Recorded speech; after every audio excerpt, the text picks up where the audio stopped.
feel it, and we are so tightly connected, and we only have the best will and best intention for our family members who are struggling with their mental health. But it doesn't take long for the tide to turn. That's right. Because especially with bipolar, one minute you could be really happy, or you could then start to go into a manic phase, and then before you know it, you're feeling really low, and you're feeling like you actually don't want to be here and you want to end your life. So Exactly. That, first of all, thank you to you and to your family and your father-in-law for sharing that story, because it's not easy. As we know, stigma is still huge out there, and the way society judges, our community judges, is very hurtful, and people don't understand. So thank you to you and your family being so brave and courageous for sharing. It takes a lot to do that. May Allah reward you all, because there will be people listening out there who maybe know somebody who has a bipolar diagnosis, who themselves have a diagnosis for bipolar, and how they will feel right now hearing you. And bipolar affects people in different ways. There are different types of bipolar. And you've just mentioned one where somebody can have severe depression and then have bouts of mania. You know, some people can have mixed episodes, and it can result in self-harm, and it can result in suicidal ideation and, suicidal thoughts. They're not safe. They need to be on medication. You know, all sorts of things. People's conditions affect them differently. And this condition is a very hard condition to live with. It's not easy for people. I don't think people understand, because we class everything, band everything under depression. Yeah. And it's not like that. There are so many mental illnesses out there. Yeah. And we're not experts, but I think if we use compassion in every situation, it's easy to know when there's a risk involved. We do a risk assessment. That's what we did with your family, and we know that this person needs immediate response, because we're centered in the community, and we're not governed by certain rules that say 5 o'clock I have to go. Yeah, or that, oh no, this person doesn't qualify for my service. We're able to do that. Yeah, we're able to respond to an individual's needs and help them quickly. Yeah, and where we can't help them, we'll put you in touch with people who can. We can be your advocates, and because sometimes when you're in crisis yourself, you're not heard. So even when you contact professionals, statutory services, they're not hearing you. They somehow think you're being difficult or rude. So having an advocate, a voice speaking up on your behalf, on the carer's behalf, on the person affected behalf, it really helps. And sometimes we know how to, like you said, to navigate the system. Yeah, and because sometimes professional or like within the NHS service, their first port of call will be, okay, yeah, it's time to section this patient. And actually for us to have a patient, or to have my father-in-law sectioned, it's like a massive thing. Like we don't want him to be isolated. We rather be able to support him at home, but have the support mechanisms in place to be able to do that. The last port of call, if he was ever a risk of danger to himself and to others, would be to section. And he has spent time in the hospital as well, and it's not been easy for the family as well, and it's not easy to watch him at all deteriorate. This is so with some mental illness we can recover. Bipolar is one of these that you can't. It's a lifelong condition. It's a lifelong condition, often managed with several different types of treatments, and there'll be dips, etc. For some, it'll be managed with medication and psychological therapy, and they'll be okay. But I think what we're talking about here, just to explain to our listeners who might not understand what section means, this is when somebody is detained under the Mental Health Act because they're so unwell, they're not safe to be out there in the community, living at home, so they need to be hospitalized for treatment. Some people will come in voluntary. Some people will need to be sectioned, and we want to prevent that. We want that, like you said, if people can keep well in their communities, be supported in their communities, and the tide is changing. Statutory bodies are realizing this is a better way of supporting and treating patients and getting people back on their feet again, because you and I both know hospital isn't the greatest place for us. You have to be very unwell to be in hospital. The moment we start feeling better, we're desperate to get home, and it's the same with mental health. So if people can be provided support at community level, often from people who understand their needs, and it's tailored to their faith, their culture, and people get them. It does make a difference. And providing a holistic approach is really important. So I think it's really interesting what Tahira was talking about, where part of that recovery process and part of the work that you do in Jamila's Legacy, it has that holistic approach. So you're not just looked at as the illness, but you're looked at, okay, what's your family situation, what's your living situation, what's your work situation, who do you live with, what kind of hobbies do you have, what can we do to get you back on your feet? See, all of that makes us. What makes you, Rahima? If you think about that, our listeners, what makes you? Yeah, we're all unique, but all of those things can contribute to our well-being. So if we remove something, like for example, if you remove that support that you have, because you think, oh no, you'd be better off in hospital. How has that helped you? Your faith, is such an important part of your life, and if that gets removed, or the service that's been provided is not considering that Friday afternoon during Jummah time appointments are not going to work for me, then of course they're not going to engage with you. So there's so many things out there that need to be considered.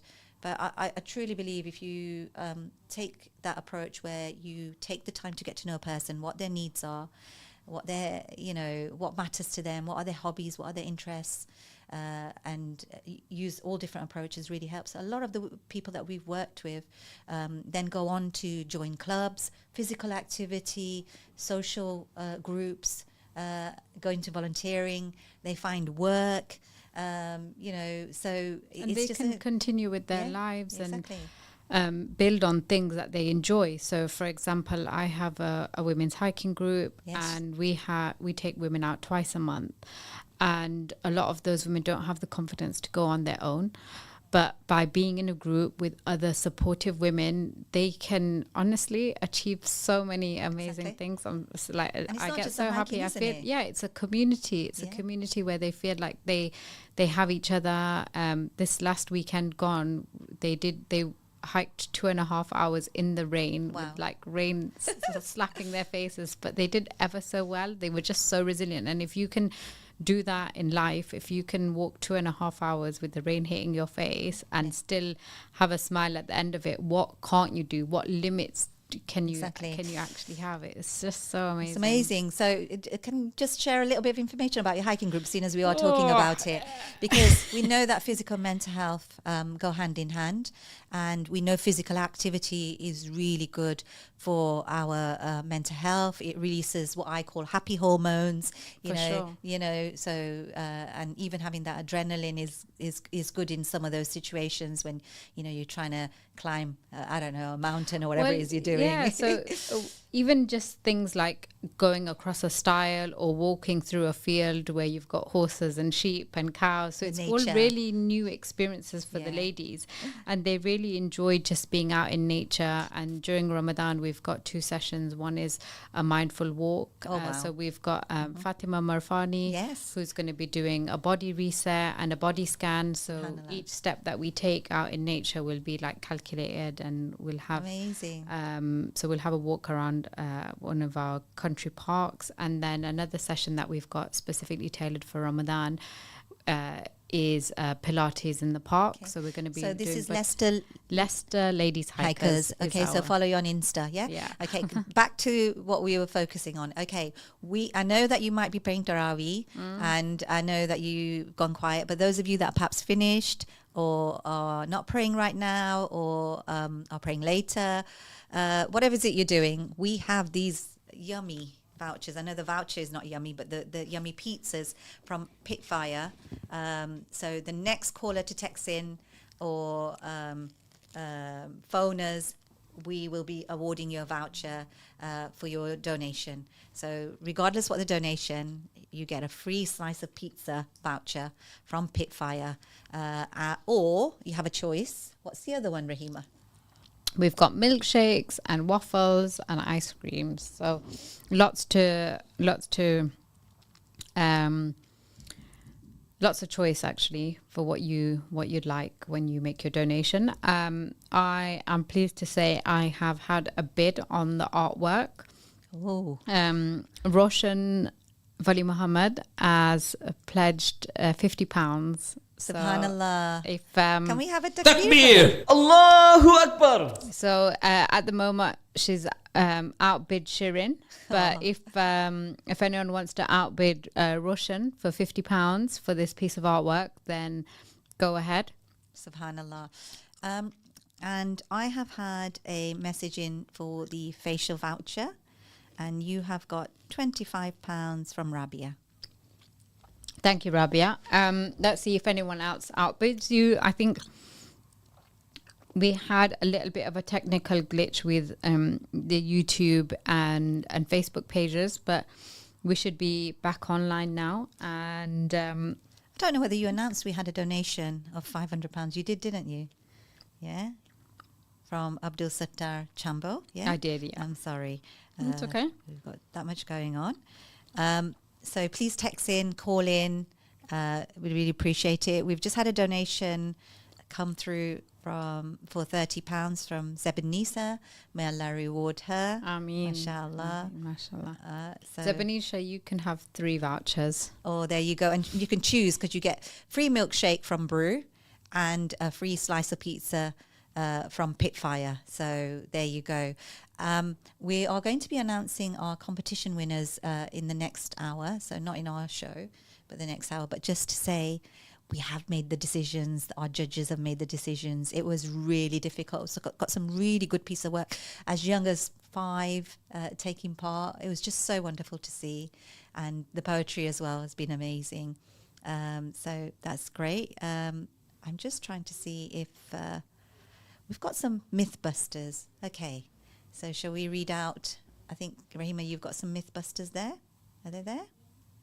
Just trying to scroll down to mine because I know Rafia very kindly had prepared some for us. So big shout out to Rafia, to Shahista, to Mawish, to Amrin, who've been amazingly supporting us. May Allah reward you all. If I've not mentioned anything else, anybody else, please forgive me. There we go. Are these those? Let's have a quick look. So, Or is that another time? yeah. So this. Let's just have a look at this anyway. So we talked about, we've got a text message. Okay, here we go. Salams Rahana, Jamilas Legacy, MashaAllah, is a fantastic place offering. Bear with me. Going to just try and read her message out. This is me trying to do it with notifications, Rahima. Terrible.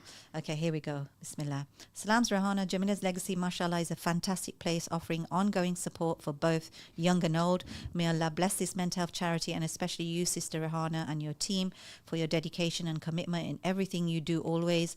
May offer the valued support so needed by the people suffering with their mental health and their families. You should be so proud of yourself. And today's pledge day, mashallah, lots of love and du'as. Farida, there you go, mashallah. Oh, Jazakallah, Farida. That's really nice of you.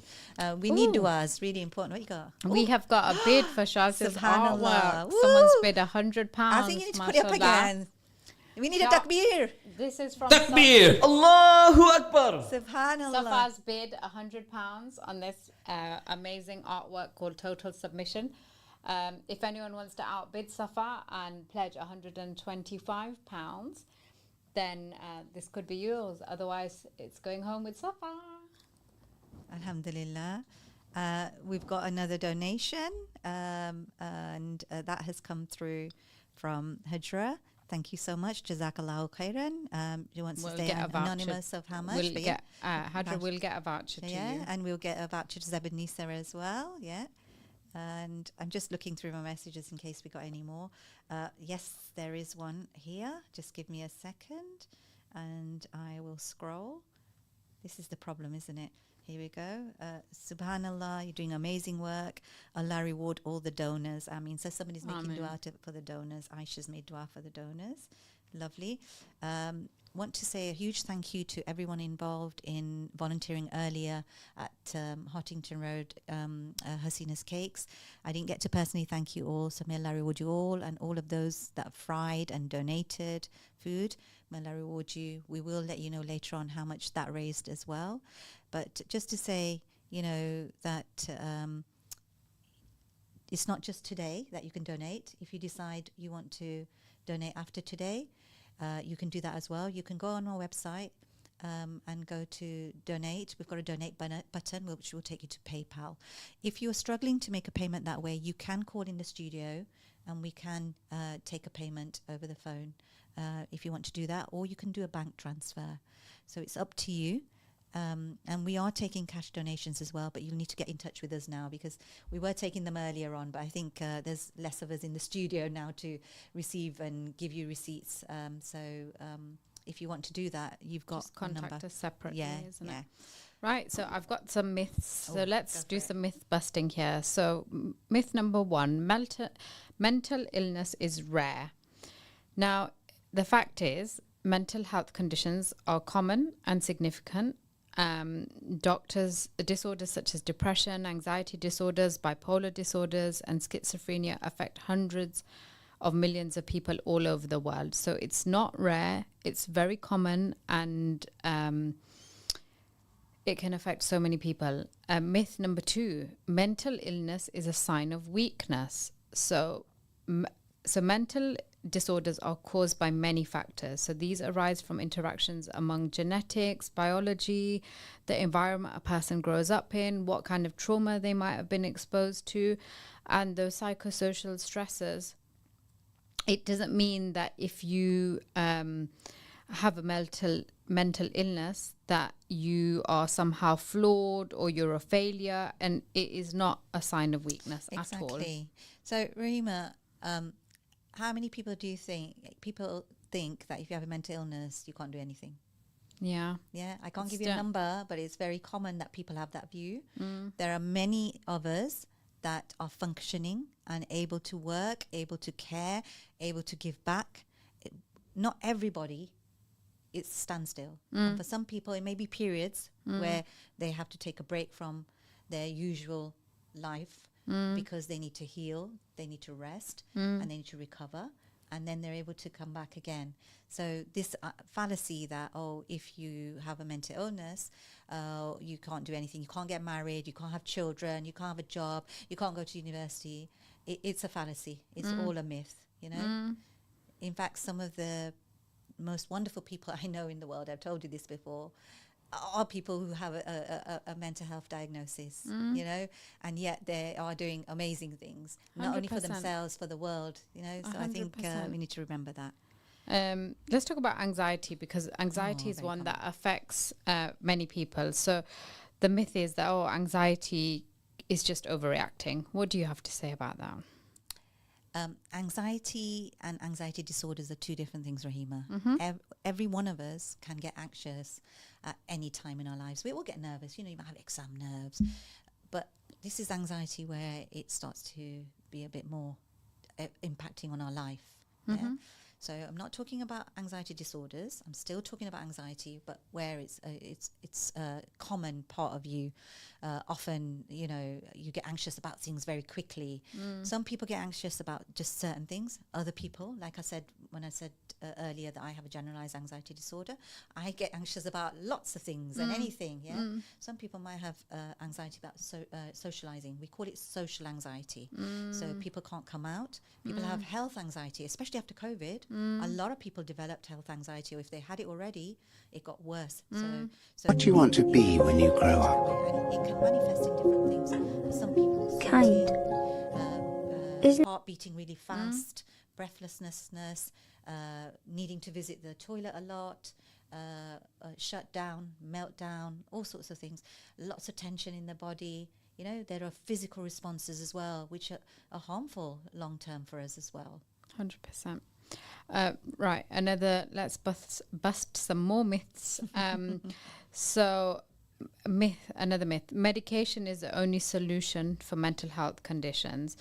Now, while it's the fact that medication can be an essential part of treatment for some individuals, it's not the only option, and it's certainly not one that Jamila's Legacy has as its go-to. Absolutely not. And so what Jamila's Legacy offers is a support of a combination of support, including therapy. They work with individuals to look at lifestyle changes, social support, family support, and that holistic approach, which really helps. Absolutely. Of course, there's a place for medication for 100%. those that need it, 100%. but it's not for everybody. And people, need choices. And I think it's really important. And I think our faith, spiritual health is really important as well. For lots of us, that is a big part. Physical activity is a big part as well. So you're absolutely right. It's really important that we have lots of choices and lots of avenues to help us on our healing journeys.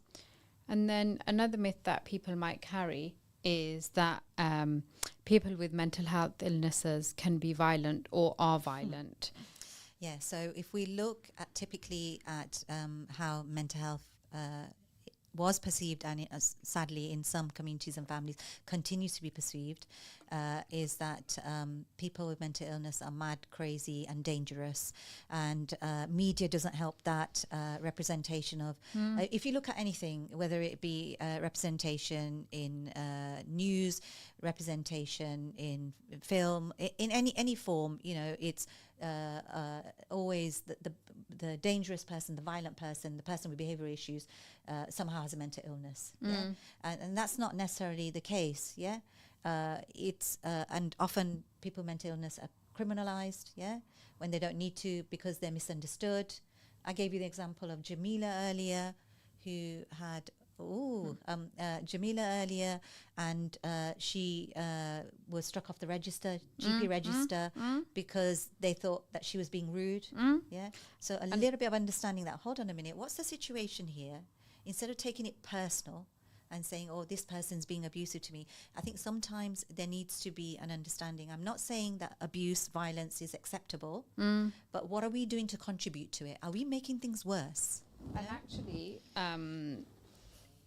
it says here that individuals with severe mental illness are statistically more likely to be victims of violence than perpetrators, because it's easy to bully and push around somebody who isn't their self. Yeah, absolutely. And it's easy to intimidate them and frighten them. And I feel like those people what you want to be coming to them, those ones who take advantage of people with mental illness, really. I think 100% that, people who with mental illness are more likely to be victims than cause harm to others. I think... And people are so ready to take the mickey out of them as well. You see these videos about £1 Dan on YouTube and on TikTok and Instagram, and I just feel so bad for him. And there's people out there going, can you run from this pillar to this pillar, and what will you do for £1? And it's really heartbreaking. It really is. So we've got a bid. Saturday, February 21st, £150 for the artwork from Mahdiya. Can we have a takbir? Takbir! Allahu Akbar! Alhamdulillah. Right, Safa, you've been outbid there for the artwork. So if you want to try and get in there, maybe £175 or £200. Otherwise, Mahdiya, you're welcome to pick it up from the studio shortly. Yeah. And we've still got the facial. So we've got a £25 bid for hydrofacial from Chef's Beauty Clinic. It's and worth Aisha. 40. It's Come worth on, 40. guys. Go. That Eid treat, or maybe an Eid gift for somebody. Yeah, that'd be great. Text in, let us know. So should we do a bit more myth busting? Yeah. Right? So myth, you can always tell if someone is struggling with their mental health. Now, the fact is, people may be carrying on with their everyday activities and responsibilities without it being obvious that they're struggling with their mental health. So not really. You could be neighbors with someone, you could be working with someone who's struggling with their mental health, but you won't actually know. Absolutely. And that's very common because if you don't have awareness, first of all, you're not going to be aware. If that person chooses not to share, and you've not noticed anything different, then it's not going to be so obvious. But usually, you kind of know when something's off. Especially, if you have a good relationship with your neighbours, with your family members, when somebody's not right and they're maybe acting out of character or they've gone really quiet, something's off. Yeah. And people often say to me, Rahima, well, I don't know what to do in that situation, so I just ignore them. Well, I said, look, if you let them lead, if you make it safe for that person to reach out to you, they will reach out to you. Yeah, and you should never shut the door. The door should always be left open. You shouldn't give up on people just because they're not ready to talk. And don't take it personal. Oh, well, she's doesn't bother answering to my texts. He doesn't call me. Oh, he's not asking me how I am. Why should I ask how I am? That's not Islam, Rahima. And people are so quick to take it personally that, and make it about them. How do you say it in Gujarati? Matu lage. Like, when you kotu laigu. Yeah. I felt so upset that, so-and-so they ignored me. But we make it so personal. But have you thought that it might not be anything to do with you? Sometimes that person's going through so much in their head. Their head is so full and they're in so much emotional pain. They're not purposely being selfish or inconsiderate. They're in their own trauma, yeah? And we take it so personal. And then we take out a whole list of all the good things we did about that person and how much we helped them. And today, they don't even talk to me. They're going through something, yeah? So sometimes that kindness and compassion, they'll be ready to come back to you when they're well enough again. Inshallah. And if you leave that door open, they will reach out to you. So look within yourself as well. Yeah, 100% agree. Our community can be... They're the answer to the solution, really, aren't they? Yeah. Okay, let's go to another myth-busting question. You cannot recover from a mental health condition. What do you say to that, Rahana? I did talk about this before. You can, yeah, okay? It depends on what the diagnosis is, what the situation is. Some people sometimes will have one episode and that'll be it. There'll be no more. Shall we read this out? Oh, look, here we go. Rahima, do you want to go for it? Okay. So this is from both of our dear friends, Yasmin Surti. She says, Assalamu alaikum. I want to implore people to please support Jamila's legacy. It's an incredible charity that serves people of all ages across our community and does not discriminate based on people's backgrounds. The impact of mental health is far-reaching and can affect anyone at any time. It can have devastating consequences. I've had first-hand experiences of people suffering from mental ill health and the positive experience of those who have been fortunate enough It makes me cry each time I talk about it. A friend of mine, she told me that the week before she had a really hard week. So, Rahana, my dear friend, Jazakallah for all you and your team do. May the Almighty reward you abundantly and grant you much success. Ameen. Ameen. Subhanallah. Jazakallah for Jazakallah, your message. Jazakallah, Yasmin man. May Allah reward you as well. Ameen. Ameen. I'm going to read out testimonial from Other, because I think a lot of our listeners didn't hear that before when Irfan read it out, and we've got a little bit of time. Yeah. So I might as well read it out. Okay. So this is not me. Obviously, this is from Other. Assalamu alaikum and Ramadan Mubarak to all your listeners. I'm grateful for the opportunity to say a few words about Jamila's legacy and the Sukoon project, which I and my wife are beneficiaries. I came across Jamila's legacy quite by chance at a difficult juncture in my life following a tragic loss our family had suffered. In Jamila's legacy, I found a place to anchor my grief and for where I could be guided to find a way of negotiating the difficult months ahead. Nearly 2 years on from our tragedy, we still need the support of Sukoon. Grief is a lifelong companion. It never leaves you, and learning to live with it when your life has been ripped apart needs careful guidance. We got that from Jamila's legacy because they were religiously sensitive and culturally aware. Our grief manifests in different ways, and Jamila's legacy were at hand during every twist and turn of the journey.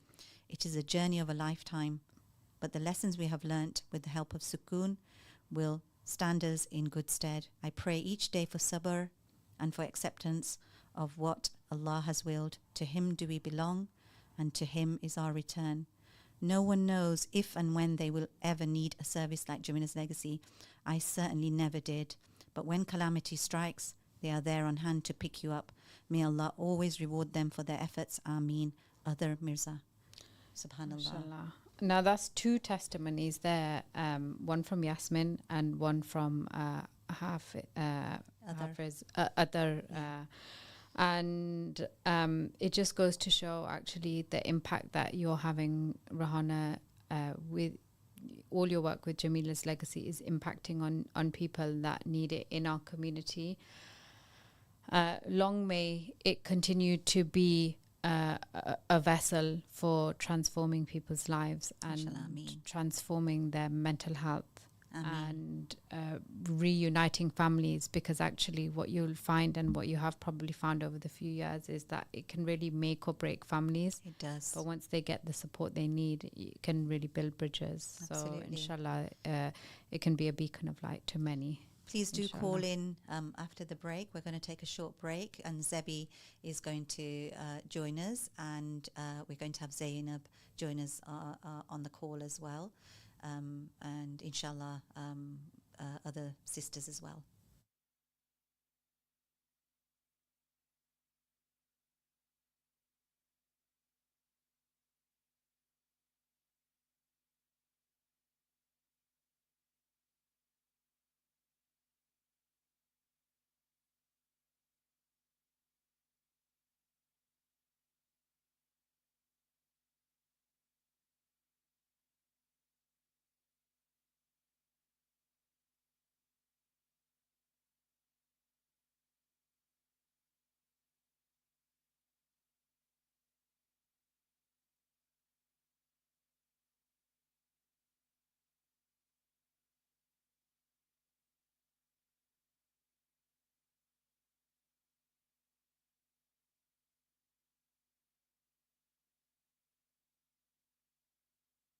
I have a dear, dear friend. I have a dear, dear friend who's going through a very hard time, my friend Maria. And I went to her house for dinner, and she was telling me about this awful time she went through. And I wanted to be sympathetic, but at the same time, I was really dear, dear friend call me who's going through a very hard time. And I was like, Maria, what the hell? Like, I'm here, I love you, I support you, like,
than I do.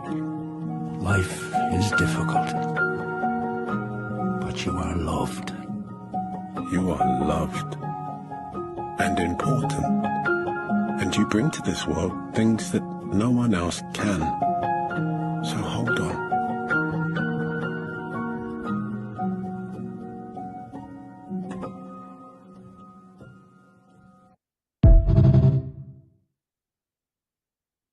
What do you want to be when you grow up? Kind. Isn't it odd?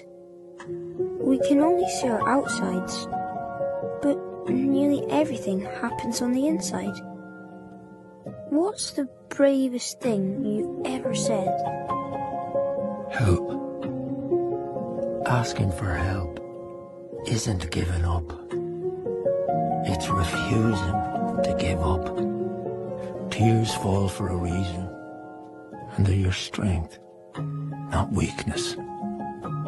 I think you believe in me more than I do. Life is difficult, but you are loved.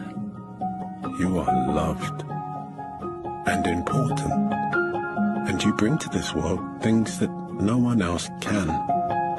So hold on.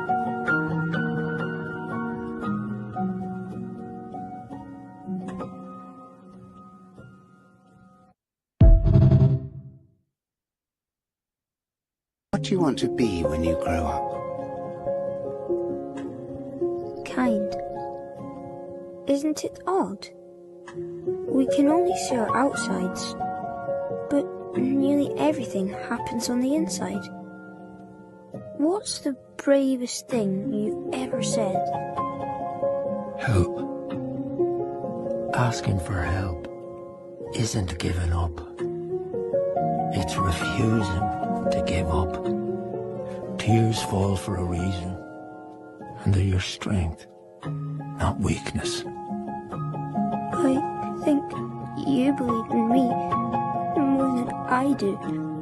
Life is difficult, but you are loved.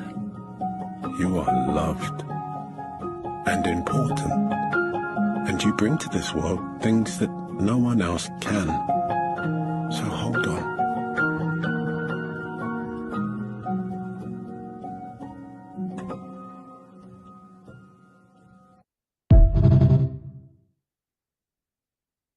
What do you want to be when you grow up?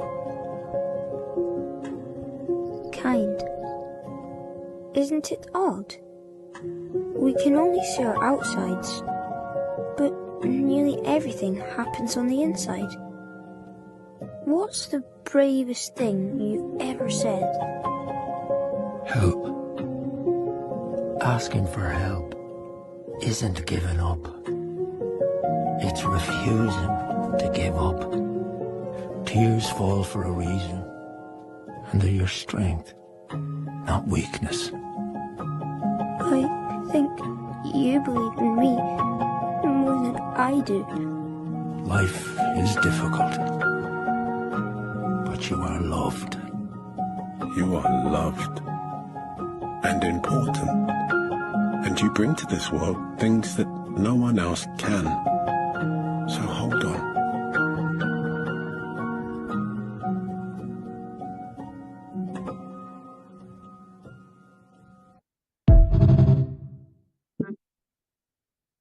What do you want to be when you grow up? Kind. Isn't it odd? We can only I have a see dear, our dear friend outsides, who's going through a but very hard time, my nearly friend everything Maria. happens on the inside. And What's the bravest thing you've ever said? Help. Asking for help isn't giving up. It's refusing to give up. Tears fall for a reason. I have a dear, dear friend going through a very hard time, my friend Maria. And I went to her house for dinner, and she was telling me about this awful time she went through. And I wanted to be sympathetic, but at the same time, I was really pissed off that she didn't call me.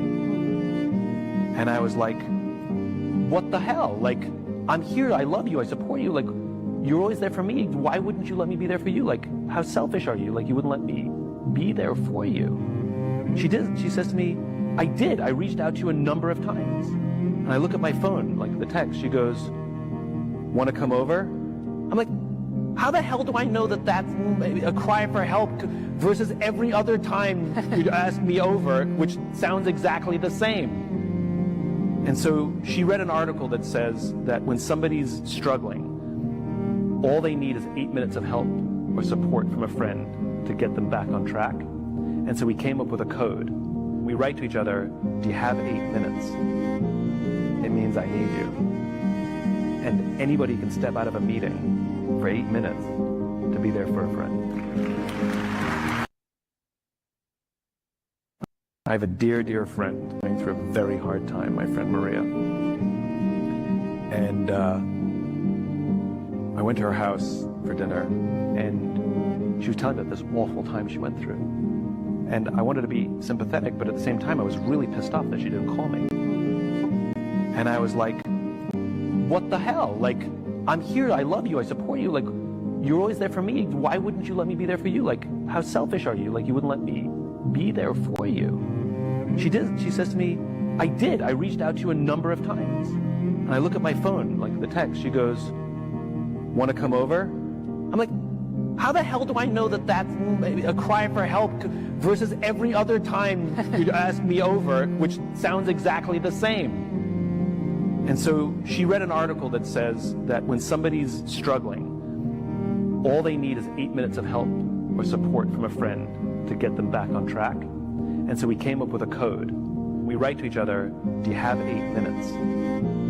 It means I need you. And anybody can step out of a meeting for 8 minutes to be there for a friend. I have a dear, dear friend going through a very hard time, my friend Maria. And I went to her house for dinner, and she was telling me about this awful time she went through. And I wanted to be sympathetic, but at the same time, I was really pissed off that she didn't call me.